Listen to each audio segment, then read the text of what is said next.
The blinding Arizona sun bore down on me as I squinted at the empty spot where our car had been just moments ago. My wife, Leila, and her friends Maya, Zara, and Olivia had vanished, leaving me stranded at a dusty gas station in the middle of nowhere. I stood there, the pit in my stomach growing with each passing minute, as the reality of my situation sank in. My phone was still plugged into the car charger, my wallet tucked in the glove box. All I had were the faded t-shirt and jeans I was wearing. We'd been on this road trip to Maya's lake house for 3 days, and I'd been miserable the whole time. Lila had begged me to come, insisting it would be a chance to bond with her crew. But her friends always treated me like an outsider, tossing out jabs and inside jokes I wasn't part of. I wasn't big on the idea, but I went anyway because I loved Lila, or at least I thought I did. The gas station was a desolate stop off the highway, with a flickering sign and a single pump. I'd gone inside to use the bathroom, figuring they'd wait. They always waited, except this time they didn't. An hour passed as I paced the cracked pavement, kicking pebbles and telling myself they'd come back any second.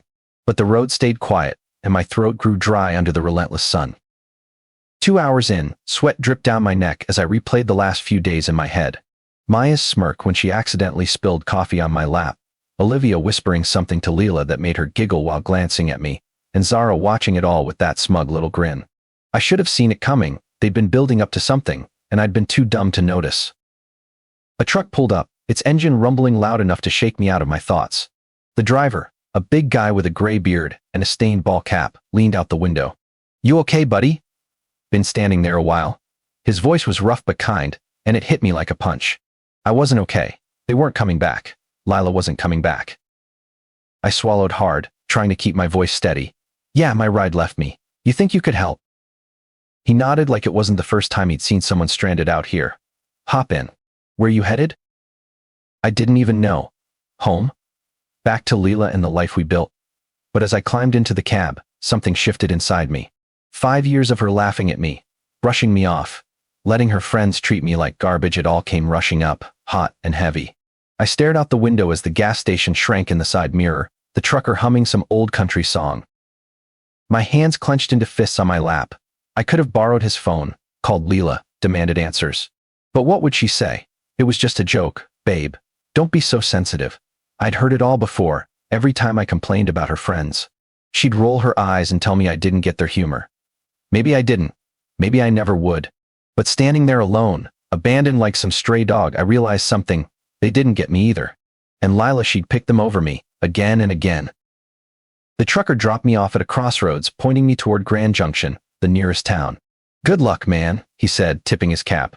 I nodded, my throat tight, and started walking. My shoes scuffed the dirt, the sun beating down on my head. No phone, no money, no plan, just me and the open road. Part of me wanted to turn back, to beg someone at the gas station to call her, to fix this. But another part, a louder part, kept pushing me forward. I was done being the punchline, done being the guy they laughed at. Lila and her friends thought they'd won, thought they'd broken me. But as I trudged toward Grand Junction, a strange calm settled over me. They hadn't broken me, they'd set me free. I didn't know what was waiting for me in that town. I didn't know how I'd eat, where I'd sleep, or how I'd get by with nothing. But for the first time in years, I wasn't scared of what Lila would think. I wasn't worried about her friend's next move. I was alone, yeah, but I wasn't helpless. The road stretched out ahead, endless and empty, and I kept walking. They'd left me behind, but maybe that was the best thing they could have done. Maybe this was my chance to figure out who I was without her, without them. By the time the sun started dipping low, turning the sky orange, I'd made up my mind. I wasn't going back, not to Leila, not to that life. Whatever came next, it was mine to build. I stood at that dusty crossroads where the trucker dropped me off, the Arizona wind kicking up little swirls of dirt around my feet. Grand Junction was somewhere ahead, but I didn't have a map, a phone, or a dime to my name, just the clothes on my back and a head full of spinning thoughts. Lila and her friends had left me high and dry, and part of me still wanted to find a way to call her, to hear her voice, to demand she turn the car around. But then I remembered how she'd laughed when Maya accidentally knocked my beer over at the lake house, how she'd shrugged when I asked her to stick up for me. 5 years of that, 5 years of feeling like a guest in my own marriage. No, I wasn't calling her. Not this time. I started walking toward town, my sneakers crunching on the gravel.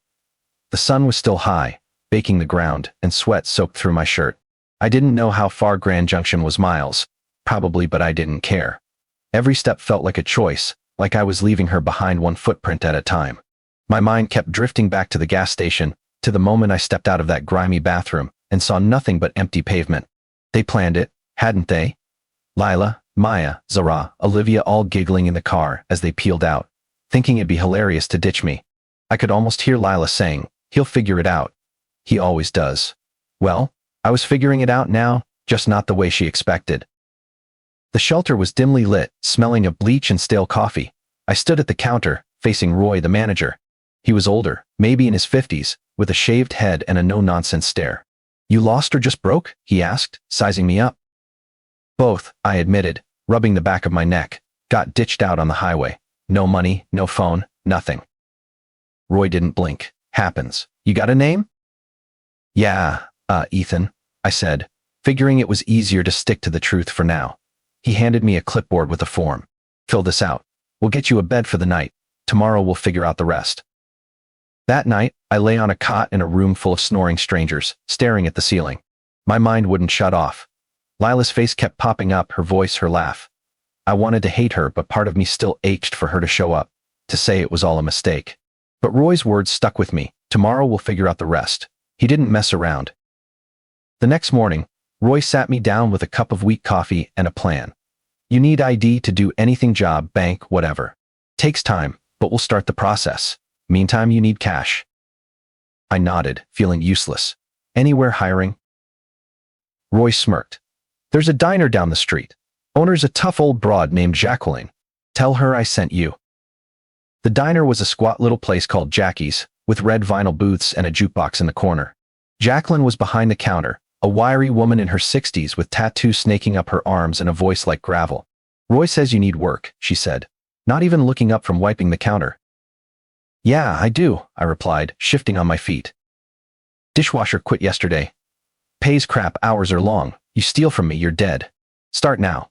She tossed me an apron, and just like that, I was scrubbing plates in the back, hot water soaking my hands. It wasn't much, but it was something mine. No Leela, no friends laughing at me, just me and a stack of greasy dishes. Roy checked in later that week to help me file for a replacement ID. "You're doing all right, Ethan," he said, clapping me on the shoulder. I wasn't so sure, but I kept going. The shelter became my home, Jacqueline's diner my lifeline. I didn't call Lila, didn't even try. Every night, I fell asleep exhausted, but it was a good kind of tired. I was starting over from nothing, and it felt like maybe, just maybe, I could make it work. I woke up on that cot in the shelter every morning with the same ache in my back, the same buzz of snores and coughs from the other guys around me. It had been a couple of weeks since Lila and her friends ditched me at that gas station, and I was still getting used to this new life, scrubbing dishes at Jacqueline's diner, sleeping on a borrowed bed, wearing clothes from a donation bin. My hands were raw from the hot water and soap, but I didn't mind. It kept me busy, kept my mind off her. Roy had been a rock, helping me navigate the mess of getting a replacement ID. "Takes time," he'd said, handing me a stack of forms, but I was grateful for his gruff kindness and kept pushing forward. The diner was my world now. Jacqueline didn't mess around, she'd bark orders from the counter, her sharp eyes catching every mistake. But there was no real venom in it. I worked double shifts whenever I could, piling up cash in a little envelope I stashed under my cot. My first paycheck wasn't much, but it was enough to buy a cheap prepaid phone from the gas station down the street. I held it in my hands, the plastic still shiny, and felt a rush of something like pride. It wasn't fancy, but it was mine, bought with my own money, not Lila's, not anyone else's. I didn't need her anymore. Then the calls started. I'd only had the phone a day when it buzzed in my pocket while I was elbow deep in suds. I wiped my hands on my apron and pulled it out. Lila's number flashed on the screen, and my stomach dropped. I let it ring, watching it like it might bite me until it went to voicemail. A minute later, the notification popped up. I shouldn't have listened, but I did. Her voice came through, soft and shaky, like she'd been practicing what to say. "Ethan, where are you? We waited for you. It was just a joke. We're so worried. Please call me back." I stood there, staring at the sink, the water still running. Worried? They'd left me in the middle of nowhere with nothing. If they'd waited, they'd have come back by now. The phone buzzed again, Maya this time. I hit play on her voicemail, and her tone was totally different, all smug and casual. "Come on, dude, you have to admit it was hilarious. Call us back, all right." Hilarious. I clenched the phone so hard my knuckles went white. That's what I was to them, a punchline, a story to laugh about over drinks at the lake house. More calls came after that, a flood of them. Lila again, then Zara, then Maya, piling up with texts and voicemails. We miss you. Where'd you go? This isn't funny anymore. I scrolled through them all, my chest tight, my head spinning. Lila's words kept echoing, fake concern, fake tears. She didn't care. None of them did. I sat on my cot that night, the shelter quiet except for the creak of springs and the hum of the heater. The phone glowed in my hand, their messages lighting up the screen.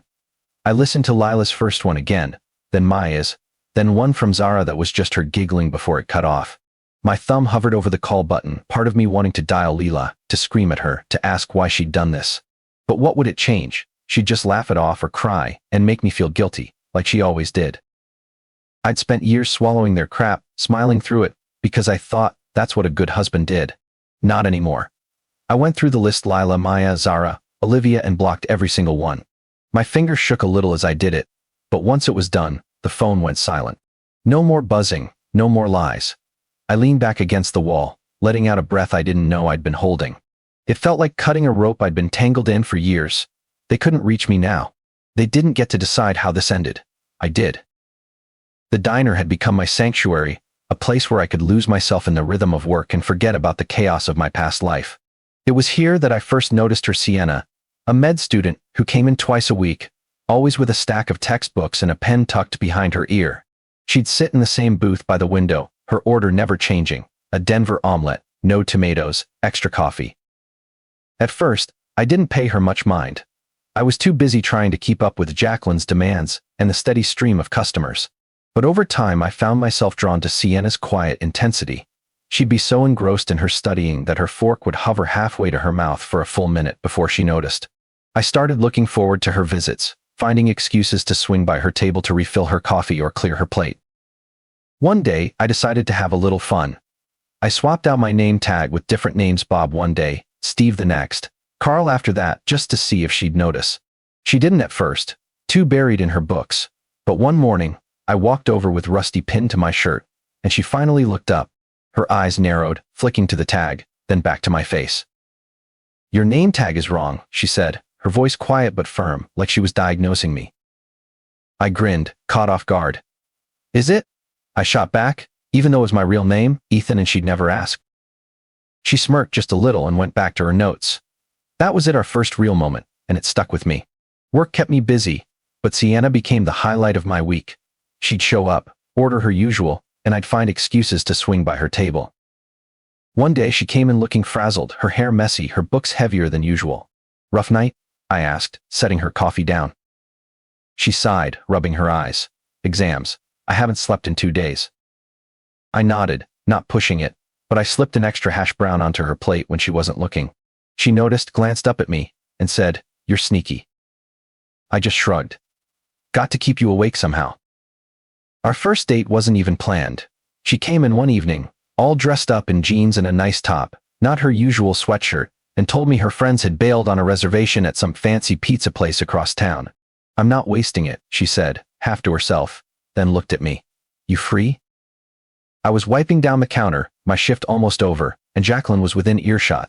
"Go on, kid," she barked, waving me off. "You're no use to me moping around."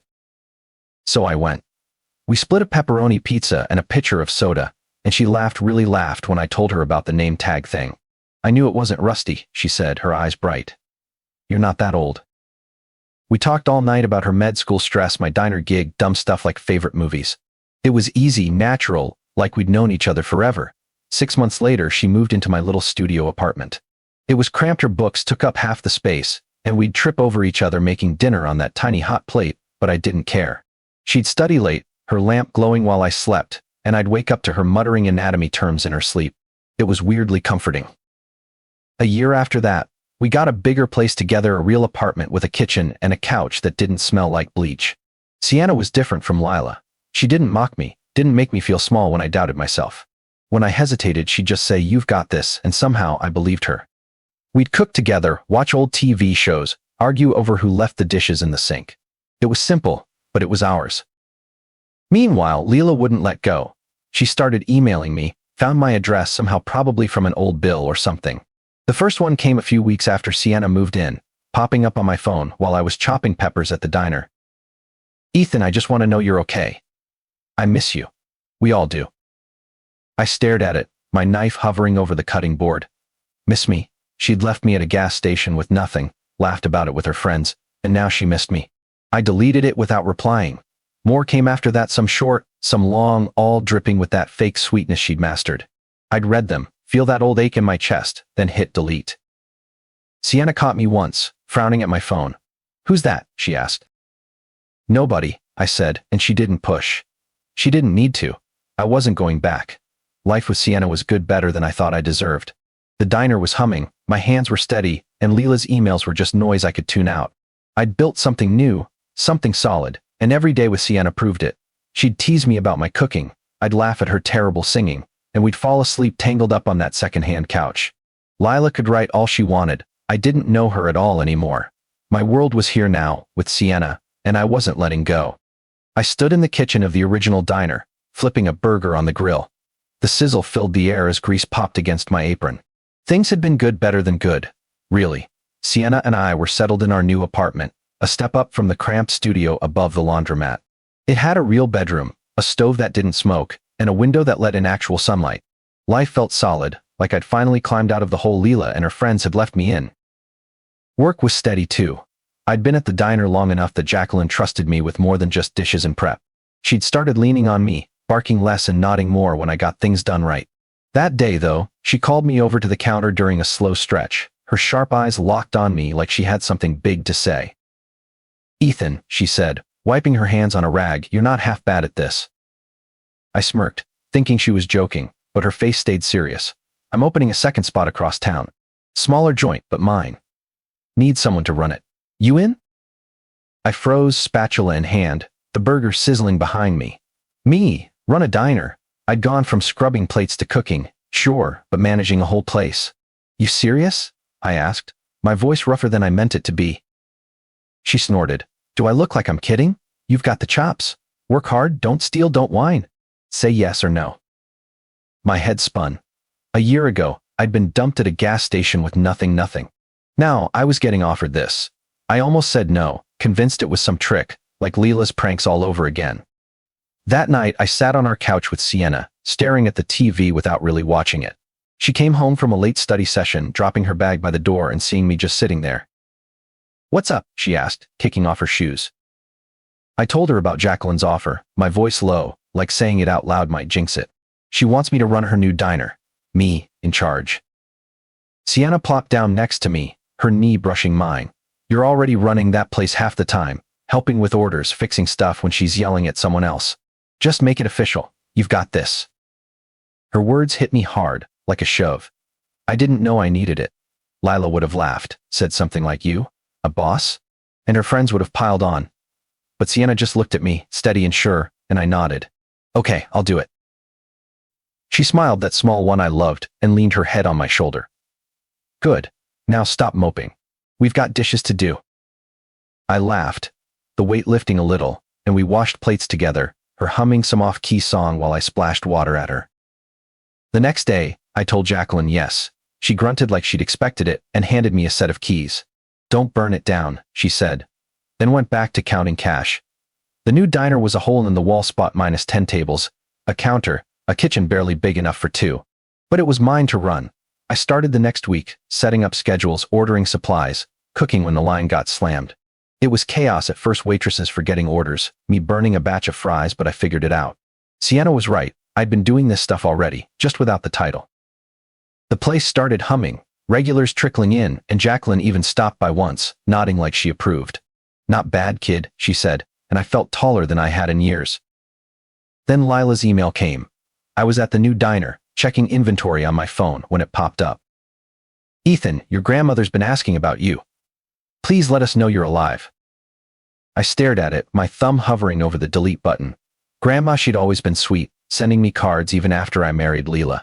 But Leela bringing her up now? It was a cheap shot, a hook to reel me back in. I pictured her typing it, fake tears in her eyes, trying to guilt me like always. I deleted it, my thumb slamming the screen harder than it needed to. She didn't get to use Grandma against me, not after what she'd done. I threw myself into the diner after that, keeping my hands busy so my mind wouldn't wander. The place was picking up truckers stopping by, locals chatting me up like I was one of them. I'd come home to see Sienna studying at our table, her books spread out, and she'd ask how it went. Good, I'd say and mean it. We'd cook dinner, nothing fancy, just pasta or burgers, and talk about her classes, my day, the future. Lila's emails kept coming, piling up in my trash folder, but I didn't open them. She was a ghost, a shadow I could ignore. My life was here, the diner, Sienna, the keys in my pocket. I'd been abandoned once, left to figure it out, and I had. Now, I was building something better, something they couldn't touch. Every night, I locked up the diner, drove home to Sienna, and felt like a man who'd finally found his footing. I was flipping eggs in the kitchen of my third diner, the one on the edge of town, when my phone buzzed in my pocket. The morning rush was in full swing, truckers hollering for coffee, waitresses darting between tables, and I almost ignored it. But I wiped my hands on my apron and pulled out my phone to see a LinkedIn notification. Someone viewed your profile 27 times today. My stomach did a little flip. I didn't use LinkedIn much, just a basic page with my name, the diners, a blurry photo Sienna made me take. But 27 times. That wasn't normal. I tapped it open, the grill hissing behind me, and there she was, Leela, tied to some company I didn't care about. 27 views in one day. She'd been digging through my life, over and over. I set the phone down, my hands gripping the counter, trying to steady myself. 15 years and she was back, creeping in like a shadow. I flipped the eggs, barely watching, my mind racing. What did she want? Why now? I'd blocked her emails years ago, ignored her guilt trips, built a whole world without her. But here she was, poking around, silent but loud in my head.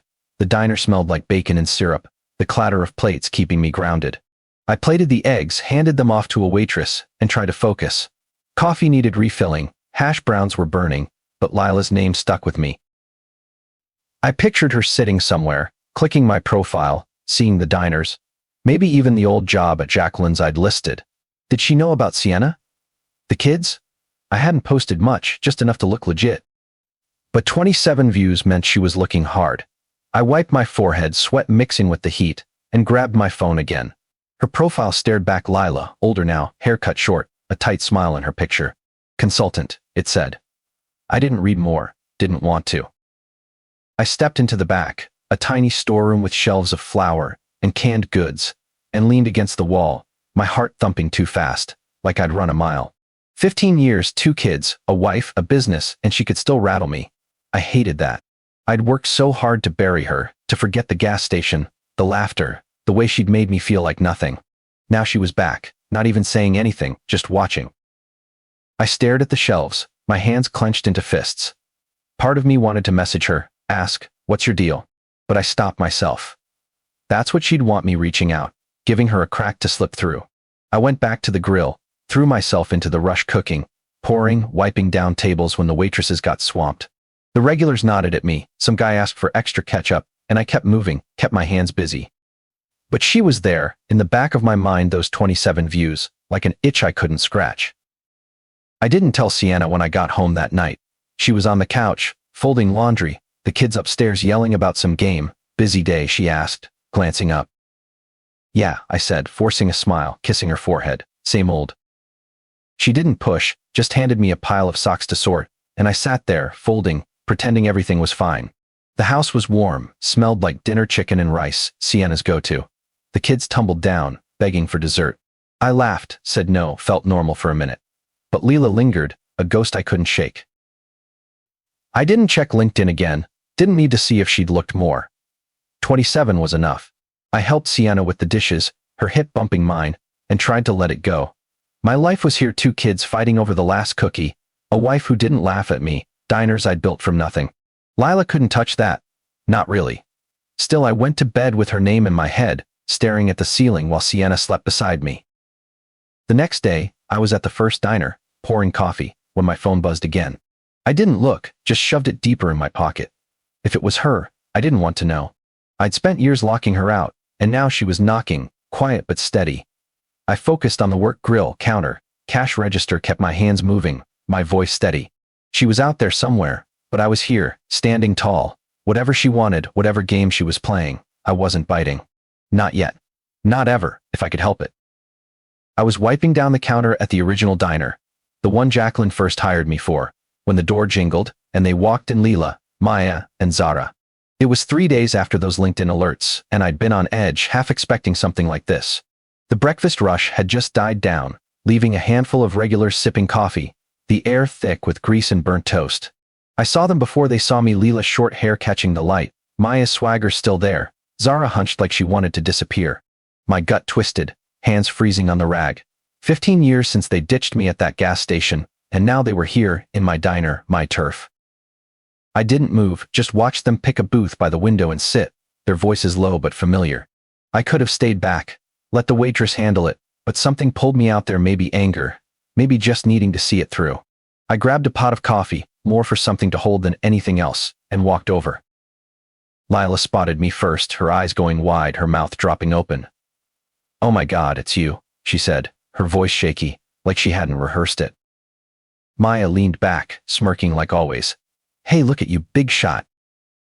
Zara glanced up, then down fast, her hands fidgeting with the menu. I stood there, coffee pot in hand, looking at them, older, worn, desperate in a way I didn't expect.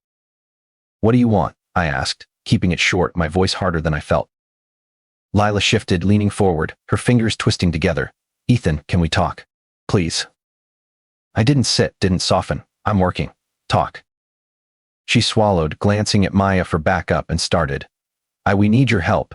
It spilled out her life had crashed, her little business went under, her marriage to some guy I didn't know fell apart, and she was broke, begging now.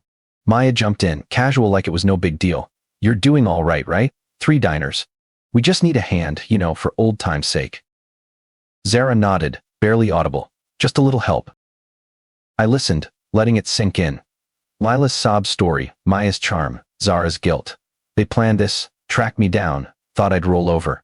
I stood there, coffee pot still hot in my grip, watching them squirm. Lila's eyes got wet, Maya's smirk twitched, Zara shredded the edge of her menu. I remembered her LinkedIn stalking, those 27 views, then showing up here, thinking I'd cave because I used to wait on them. I turned away, grabbing an envelope from behind the counter and walking back to them. I dropped it in front of Lila, watching her fingers snatch it up, her face lighting up for a second. She opened at $1,735.00, the exact cost of a Greyhound ticket from Grand Junction, back home, 15 years ago. Her smile crashed, her breath catching. Maya grabbed it, glaring. "What the hell is this?" she snapped. I leaned in, my voice low, steady. "That's what it would have cost me to get back to you that day. I didn't. You don't get more than that." Lila's mouth opened, no sound coming out. Maya shoved the check at me. "You're a jerk, Ethan. After everything." I cut her off. "After everything you left me, you laughed. This is me being generous." Maya's face flushed, hands balling up, but she didn't speak. I straightened, looking at them, Lila pale, Maya fuming, Zara shrinking.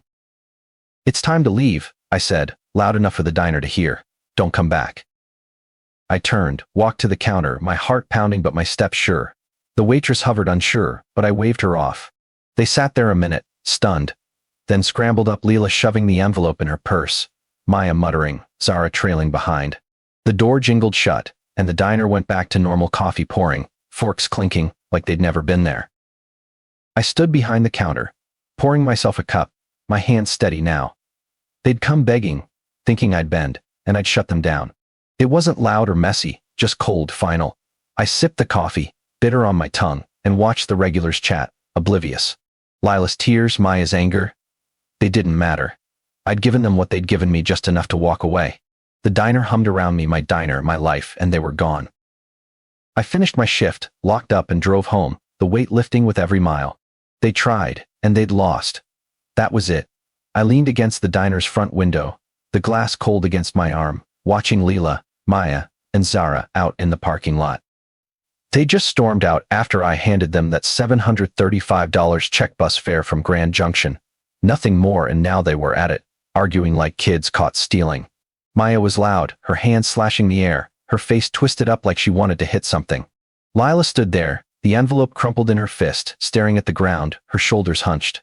Zara hung back, her arms crossed tight, looking like she might bolt or cry, maybe both. I couldn't hear them through the window, but I didn't need to. They'd come in begging, thinking I'd cave, and I'd sent them packing. Now they were unraveling, and I just watched, feeling nothing. The sun was low, painting the lot orange, their shadows stretching long across the gravel. Maya jabbed a finger at Leela, her mouth moving fast, probably blaming her for dragging them here, for screwing it up. Lila shook her head slow and tired, then shoved the check into her purse like it was trash. Zara shifted, glancing at the diner, her eyes catching mine for a second before darting away. I didn't move, didn't blink, just stood there, my coffee mug cooling on the counter behind me. They could fight all day out there, it didn't touch me. I'd given them what they deserved, closed the book on 15 years of their garbage, and that was that. I turned away, grabbing the mug and taking a sip, cold now, bitter, but I didn't care. The diner was quiet, just a couple of regulars lingering over pie, the jukebox humming some old tune. I wiped down the counter, slow and steady, letting the rags soak up the day. The waitresses buzzed around, clearing tables, shooting me quick looks but keeping their mouths shut. They knew something had happened, those three walking in, me walking out with that envelope, but I didn't explain. "You good, Ethan?" one asked, stacking plates. "Yeah," I said, short and sharp, and went back to wiping. I didn't want their questions, didn't want to drag it out. Lila and her crew were gone, and I was done. Driving home, the truck's engine growled under me, the road dark except for my headlights cutting through. My hands gripped the wheel, my mind stuck on that scene, Lila's face when she saw the check, Maya's snarl, Zara's silence. It should have felt good, shutting them down, and it did, mostly. But there was this itch, a little nag I couldn't shake. They looked desperate, broken, Lila especially, with her sob story about her life falling apart. 15 years ago I'd have cared, run after them, tried to fix it. Now, I just watched them leave. The house came into view, lights on, Sienna's car in the drive, and I let out a breath. This was real, my family, my life, not them. I walked in, kicking my boots off by the door, the smell of leftover lasagna hitting me. Sienna was at the kitchen table, papers spread out, a pen in her hand, grading again, probably. She looked up, her glasses low on her nose. "Hey," she said softly, then tilted her head. "You okay?" I nodded, pulling out a chair and sitting across from her, my hands flat on the table. They came by. She lifted her eyebrows but waited. Lila, Maya, Zara. Asked for money. I gave them bus fare and told them to go. She set her pen down, leaning back, her eyes steady on mine. Bus fare. $735. The exact cost to get back from Grand Junction all those years ago. She smiled a little. How'd they take it? I told her about Lila's face falling, Maya snapping, Zara shrinking. She listened, her hand resting on the table, calm like always. When I finished, she reached over, her fingers brushing mine. "They can't take anything from you that you don't give them," she said, her voice firm, quiet. I looked at her, those words sinking in, and nodded. "Yeah." She squeezed my hand, then went back to her papers, leaving me sitting there, the weight lifting a little. She didn't need to say more. She got it, got me, and that was enough. We ate leftovers later, just the two of us, the kids finally quiet upstairs. I poked at the lasagna, my head still half in the parking lot, Maya yelling, Lila staring, Zara shrinking. It didn't matter what they said out there, who they blamed. They'd come for a handout, and I'd given them a mirror instead. Sienna didn't ask more, just talked about the kids, our son's math test, our daughter's new obsession with drawing cats. I smiled, nodded, let her pull me back to now. After we cleaned up, her hip bumping mine at the sink, I felt steady again. That night, lying in bed, Sienna's breathing slow beside me, I replayed it, those three in my diner. Then out in the lot, falling apart. They couldn't touch this, my family, my diners, me. I'd shut the door, locked it tight, and they were on the other side, where they belonged. The itch was still there, faint but fading. Sienna was right, they got nothing I didn't give, and I'd given them the end. I closed my eyes, the day slipping away, and slept hard, done with their ghosts for good.